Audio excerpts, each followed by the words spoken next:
Sharron McPherson, co-founder of the Centre for Disruptive Technologies located in South Africa and a serial social impact entrepreneur. During her career, she's raised over $1 billion in investment and has had a positive impact on over 1 million people in terms of wealth and creating sustainable jobs. Wow, that's amazing. Welcome, Sharron. Thank you, Sue. Thanks for having me on the podcast today. It's good to be here. Well, you've got a lot that you can share with us, I'm sure, and a fascinating background. Perhaps we start with the Centre for Disruptive Technologies. So tell us about what it actually is and what it does. Okay. So about 10 years ago, I went to Singularity University, which is based at the NASA Ames Research Center in Silicon Valley, right in the heart of Mountain View, California, because I was looking for next generation technologies for the smart city projects that I invest in. So I teach, I advise, I invest, and there's a number of vehicles that I use for the impact investing. And I'm really interested in sustainable water, energy, and food systems. So I went to Singularity University thinking I would bring back some next gen tech for some of the projects. And I had a pivot and my life changed and it was just absolutely amazing. And then when I came back, I set up the Center for Disruptive Tech because I'm actually interested in impacting 1 billion people before I leave the planet in a positive and measurable way. And what better way to do that than through education and wealth creation and job creation. And so the Center for Disruptive Tech could really be called the Center for Disruptive Human Capacity. Sue, because that's really what we spend a lot of time helping to prepare people, organizations, businesses, governments for the impact of the fourth industrial revolution, but certainly the technologies that are in part a key factor that's driving 4IR. From what you're saying there, Sharron, I'm getting the sense that it's not so much focused on the technology per se, but the environment and the capacity for humans to be prepared to adapt to those technologies. Is that right?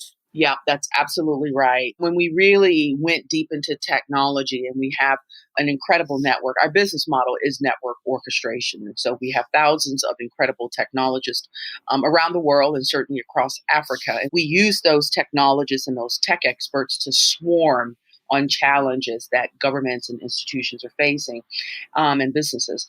And one of the things that we realized as we were becoming transformation partners is that the best solutions are always going to be human ingenuity coupled with the right strategy, coupled with technology as an enabler. That's the winning formula. It begins with transformation, and that's very much a personal journey. Institutions and organizations are made of people. And so we really are transformation partners. And if you're a transformation partner, I'm reminded of your TEDx talk that I watched recently, Sharron, where you talked about your own personal transformations and those pivots, as you described them, the synchronicity that has been created in your own life to get to where you are today. And I think it would be useful for the listeners to get a sense of those things so that they can get a better understanding as to how you've come to develop the Centre for Disruptive Technologies. And perhaps more importantly is how the essence of you shows up in that as well. Well, thanks for that question, Sue. I think it's an important one. I have an interesting background. I think people are interesting. I think everybody has an interesting background. So I'm just talking about my own interesting background right now. But I'm sure all the listeners, I truly believe that each one of us we're just incredible. I believe in the indomitability of the human spirit, and I'm really interested in people's stories. And I'll come back to that a little bit later because I think that that's an important part of influence and power is really being interested in people and stories. But just a snippet of my own, I am the youngest of 8. I'm a preacher's daughter in every sense of the word. And I've had a number of breakdowns in my life, some of them very public. I've had massive public failures that really took me right to the bottom. And I felt forced really to evolve in order to survive. And so I'll give you an example. I mean, my background is in banking and law. I came to South Africa many years ago. In the mid 90s, I worked for the Constitutional Court and then went back into banking and started one of the first women-focused funds. Back then, we were trying to raise about $250 million to invest differently in women in Africa. And we had really raised a lot of capital. I think we're at about $20 million at the time. And the market tanked. So this was back in 2008. I mean, it's a global financial crisis, and capital is running out of South Africa at an extraordinary rate. Well, really out of most emerging market destinations. There was a lot of fanfare, a lot of hype, and it was a really big public failure. I've had a number of those kinds of experiences that have come very close to breaking me as a person. And sometimes I think you have to have a breakdown in order to have a breakthrough. Yeah, that's important learning. Yeah. And so as a result of me being broken, I had to go through a transformation process really in order to try to piece myself back together again. I mean, Sue, I've been just about homeless. I've been penniless. I've been in a situation where I didn't know how to pay my daughter's school fees. I didn't know where the next meal was coming from. And I've taken lots of chances. And quite often those things work out. Sometimes they really don't. And that has been really the impetus for my personal transformation journey, has been going from survival to how do I thrive? So it seems to me that you've got a willingness to take risks and to accept that some of them will work and some of them may not. And yet, as a society, we do want to encourage people, and leaders want to encourage their teams to be risk takers very often, because that's where the innovations, that's where the breakthroughs come from. But we don't like necessarily the consequences when those risks don't follow through in the way that we did expected. I'm a former Wall Street banker and attorney, and I really do call myself a technologist and a social impact entrepreneur. What I realized too is that there's a common thread, and I talked about that in the TED talk, where I talked about synchronicity as being really the key to impacting the lives of many, many people. And I do respond to that call to courage. I don't necessarily think that everyone is wired for the kind of risk that I am prone to take, because entrepreneurism is part of me. And so I'm an impact entrepreneur. I care about impact, which is why I care about power, because I really am after being a catalyst for change in terms of the people that I mentor, who are part of my life and who mentor me, but also big change. And I think that when people are interested in impact in different kinds of ways, that also has value. I don't think everyone's called to be a visionary and they're going to go out and take on kind of global grand challenges. I think some people are programmed to look at what is happening in my country. People are looking at what's happening in their city. And some people are change makers through how they nurture and develop their own families. So it can be a macro or a micro level. Exactly. And so I definitely believe, though, that if you are a visionary and you're kind of called to big systemic change, that really requires transformation on a personal level as well as organizations. And then you go out and you're a transformation agent in society and you take on big stuff. And sometimes you almost die in the process. Well, let's hope that that's not the impact we're expecting from our conversation today. No, let's hope not. One of the phrases that resonates with you, Sharon, is Oprah Winfrey phrase: power is a capacity to impact with purpose. Some people can make an impact with purpose and get what society thinks perhaps is a negative result. So it's not taking us as an organization or a society forwards in the way that perhaps would be resonating with most people's values. So I guess it's power can be used for good or for evil is really what I'm saying here. What's your take on how we focus more on the good than the evil? Thanks for that question, Sue. I do believe it. I do believe that power can be used for both good and evil. I think the heart of your question is based on a concept of shared values. One of the things that I've run up against in my quest for power is, once you have it, how do you wield it for good? And I live in Africa. I've lived in South Africa for almost 25 years now, but I'm a New Yorker. My MO is a New Yorker. I have a Western approach to things. And so if I find myself in North Africa and I'm having a conversation with a group of women business owners who are wearing hijab, my values around how they create influence and how they utilize their own influence can be very, very different than my take as a Western woman. And so I'm always having to kind of engage in metacognition to allow room for me to continue to evolve myself and to realize that I do have a frame of reference, and that is not everyone's frame of reference. So I spend a lot of time investing differently in women, for example. And in some cultures, that's not good. Societies who do not share women's economic empowerment as a value.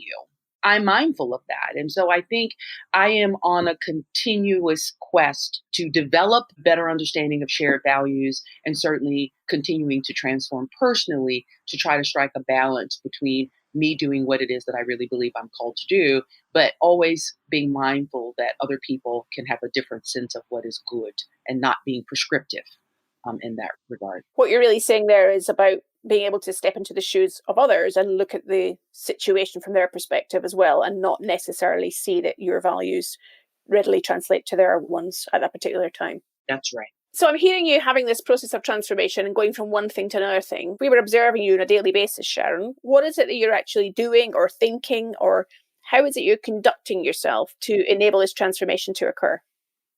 I think it starts with an understanding of the process of creating and exercising personal power, but that starts with will and desire. One of the things that happens as we do kind of leadership and development training with executives who are really interested in understanding digital transformation, if people don't want to change, if people are not interested in being better, then there's really nothing that you can do about that. You can't supplant a person's will. So it starts with will and desire. The second step is really increasing awareness. What are the limiting thoughts, behaviors, beliefs, ideas, and assumptions that's creating the status quo, and kind of lowering the high water mark. And a lot of this work we do in what we call hacking culture. It's not something that kind of goes around and says, "I'm your culture, I'm your limit." It just is. How do you raise awareness around those things so that you can begin to say, "Well, this is good. I'm going to keep this, but that's not so good. I'm going to let that go."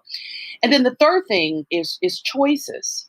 If we say, for example, I love to eat chocolate cake, but I also like to fit into my clothes. If you gave me a choice, I would just eat chocolate cake all the time because that's my absolute favorite.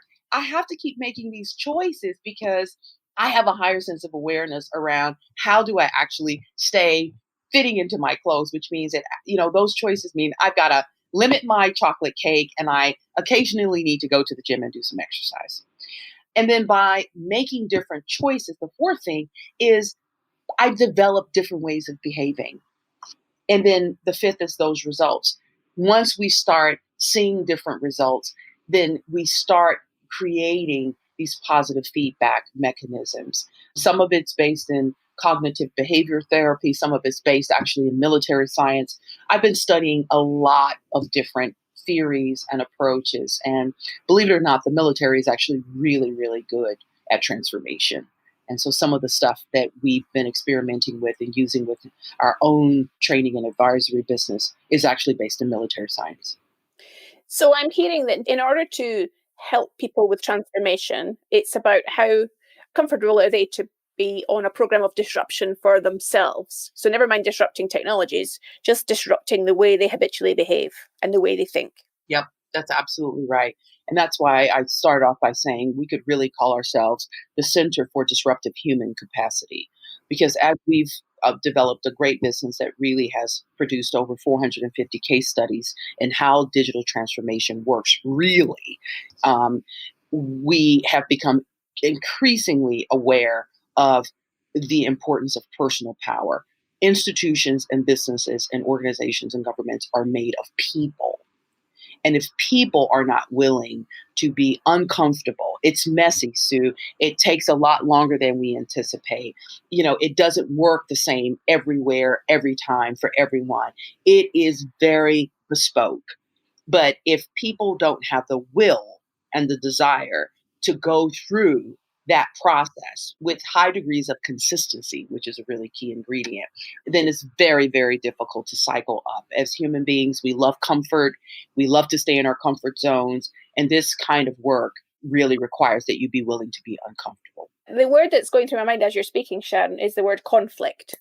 So it's a conflict between the chocolate cake and the dress or going to the gym, whatever it might be. And I observe in the work I've done in organizations that often, particularly at leadership level, people can use avoidance of conflict as a strategy. So they don't want to have that difficult conversation with their peer. They avoid the stakeholder that may not give them the answer they hope to get from them. I'm imagining then disruption goes hand in hand with conflict. Have you got any views on how people can become more comfortable with, as you call it, the uncomfortable, and I'm describing it perhaps in these terms as conflict? Yeah, listen, I definitely think that conflict is an appropriate term. I mean, I think there are lots of terms, and I think lexicon is important too. And I think that the lexicon around what transformation really means and what power really means within this 21st century is itself evolving. And so we're still developing the language to actually describe what we're experiencing and the processes that we are part of. But when it comes to organizations and leadership, I definitely think there are some takeaways. So, one of the things that we've learned is that no matter how great strategy is that without leadership influence, without leaders who themselves are willing to be uncomfortable and to be okay with a certain level of both internal conflict as well as some friction within the organization, that execution is not possible. So then it kind of gets into a discussion around leadership influence and how do we influence our direct reports, our peers, our bosses, and even how do we as coaches embrace sometimes what really is, uncomfortable conversations and situations as we're moving from kind of one stage of development to another. I guess I'm thinking as you're speaking there, Sharon, is that it's, as a leader and a role model, is helping your people recognize that you can have difficult conversations and you can work through them, and you don't have to agree with everybody, but it's how you conduct yourself in those conversations that will bring the breakthroughs and the disruption. Yeah, absolutely.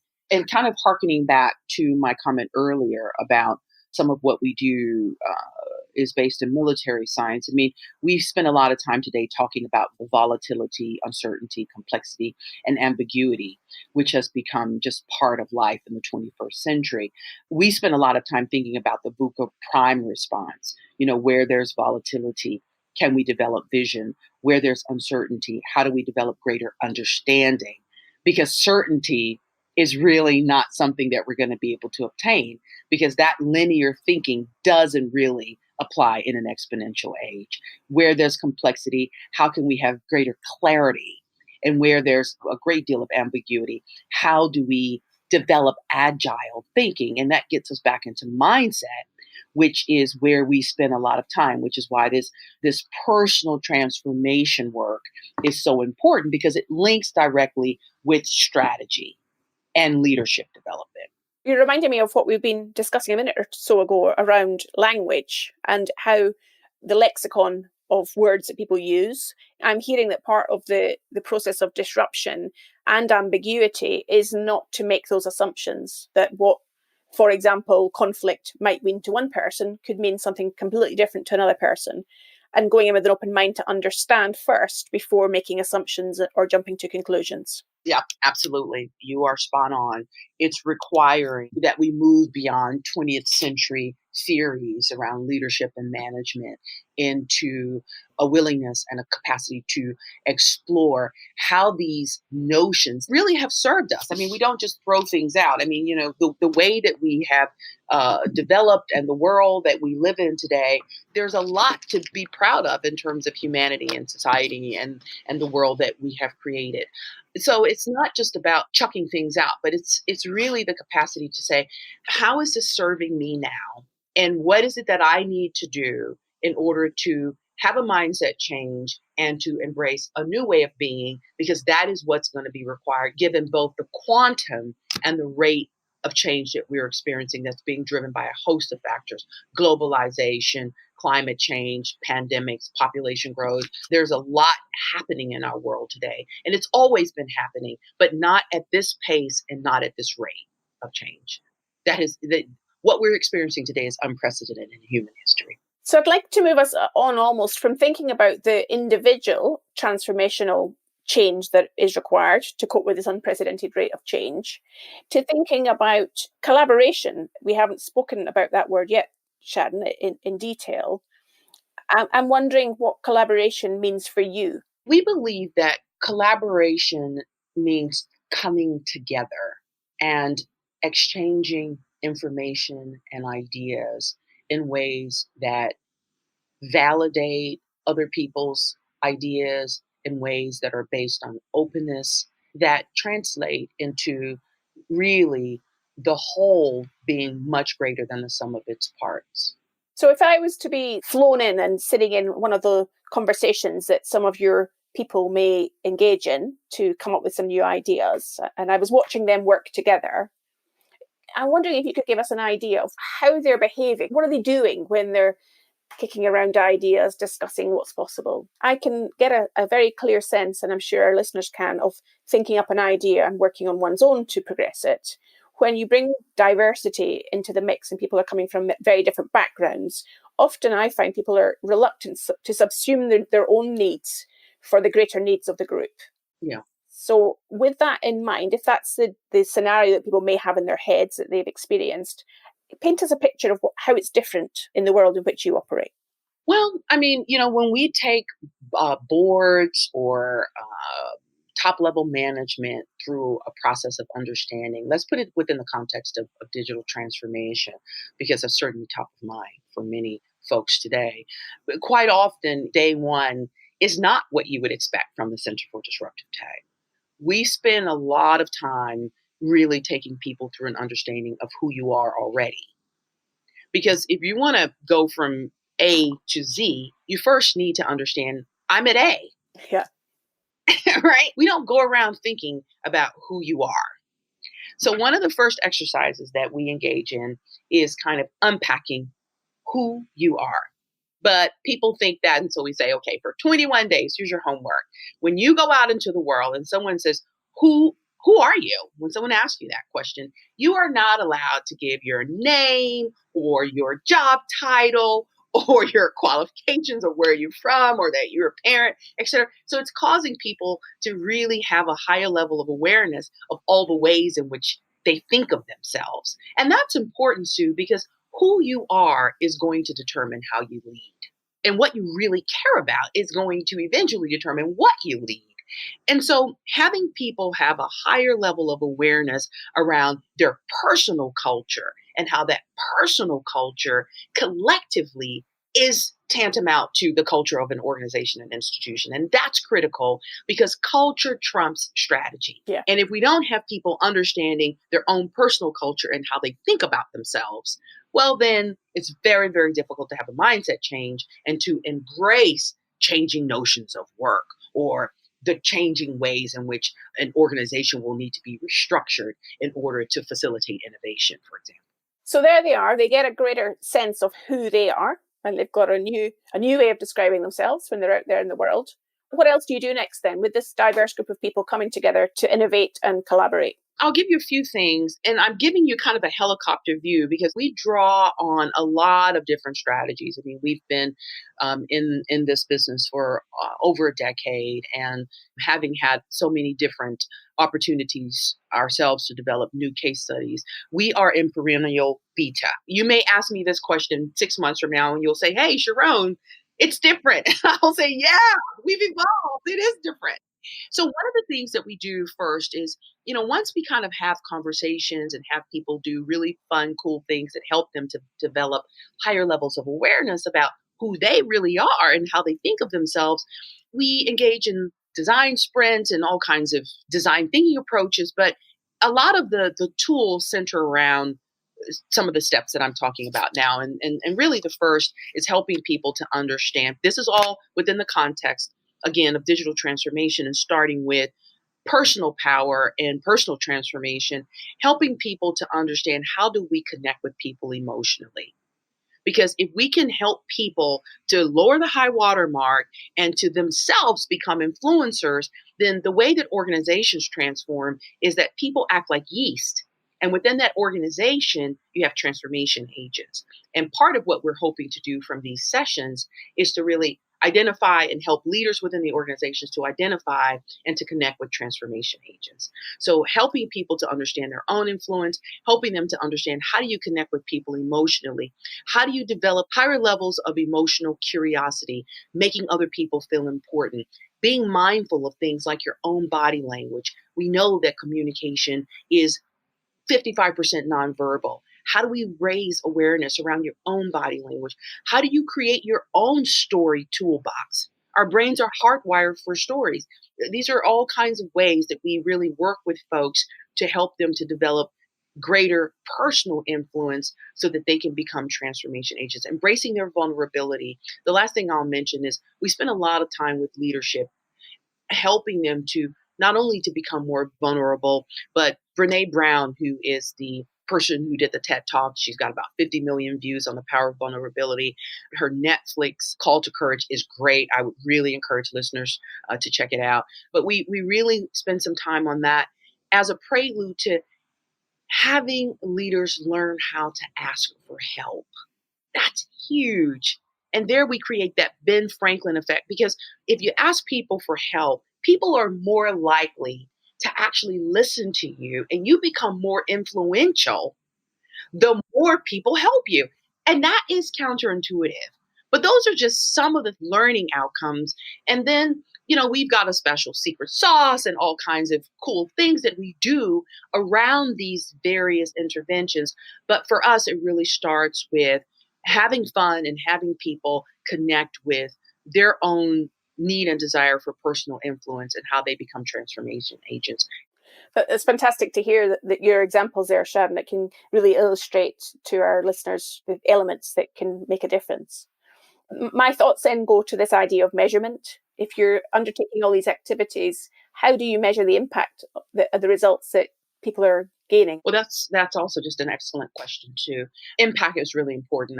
We do not believe that everything that counts can be measured, but we do believe that there is an imperative to measure what you can. And I think that that's important because so much of transformation is not measurable. So imagine if you cut open a pupae and try to measure the rate of change between that caterpillar that's gone into the pupae and what's going to come out, which could be a monarch butterfly. If you cut that pupae open and tried to measure what was going on, it would look like a big glob of goo. It's messy. It's disgusting. And that is in part what we're having to prepare people for because again, we like comfort, we like predictability, we like to use historical ways of measuring things to try to measure things in an exponential age. And even our measurement tools are having to evolve. That said, one of the things that we do that's very concrete is we help businesses to revamp their KPIs. If you go into an organization, any organization in any industrial sector, what you're going to find are KPIs, key performance indicators from another century. Yes.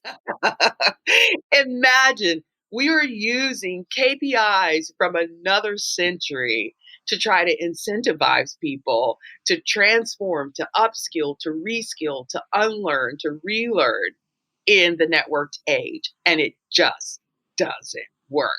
So one of the things we do is we help businesses to reimagine KPIs and to develop processes for developing those KPIs, which are fun and interactive and where people actually have input, right? The people who are being measured have input. They have a say. And what we're finding is you have much higher levels of buy-in, much higher levels of awareness around like, how am I actually being measured? And so again, we bring that back to an individual level. I think it's much easier to measure impact on an institutional level actually than it is on an individual level. And we try to bring that measurement down to an individual level. The sense is also, I'm listening to what you're saying there about measurement, is about broadening the measurement. So not just financial results, but almost the measurement of change as a human being, what impact that has. I'm imagining people's health, their relationships with others and so on can actually have a huge societal benefit, but we don't necessarily even measure it if we're taking people on that transformational journey. That's right. One of my favorite global leaders is the head of Bhutan, who was formerly a surgeon himself. And he measures happiness in his country. And that's very forward thinking, very difficult, I believe, to measure. But I think that GDP as a measurement of development is fundamentally broken. I think if you go back historically and you look at a gentleman who created GDP as a proxy for growth and development, he himself said, listen, do not use this. It's a means to an end, but don't use this as a proxy for how well off people are. Because we could cut down all the trees on planet Earth and put them through a sawmill and we would all die and GDP would spike. And that's important because this notion of growth ad infinitum has filtered down to the company level. It's become kind of an individual quest as well. And given the constraints that we're feeling because our planet is heating up, because of population growth, because of water scarcity in many parts of the world, because of food and energy security concerns in many parts of the world, we're starting to really kind of ask ourselves, are we using the wrong measurement tools? And what should we actually be measuring? And so what you're going to see is increasingly companies and individuals are going to be evolving and embracing the notion of well-being more and more. A well-being economy.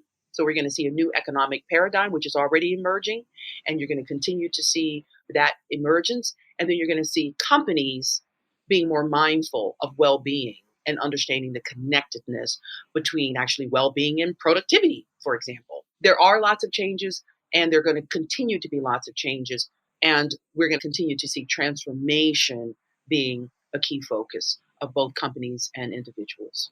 Wise words there, Sharon. And speaking to you today has been very inspiring to hear your views on things. Finally, if our listeners want to find out more about what you do and how they'd like to be in touch with you, what's the best way they can get in touch with you or locate you on the internet? If you want to connect with me, LinkedIn is probably the best way.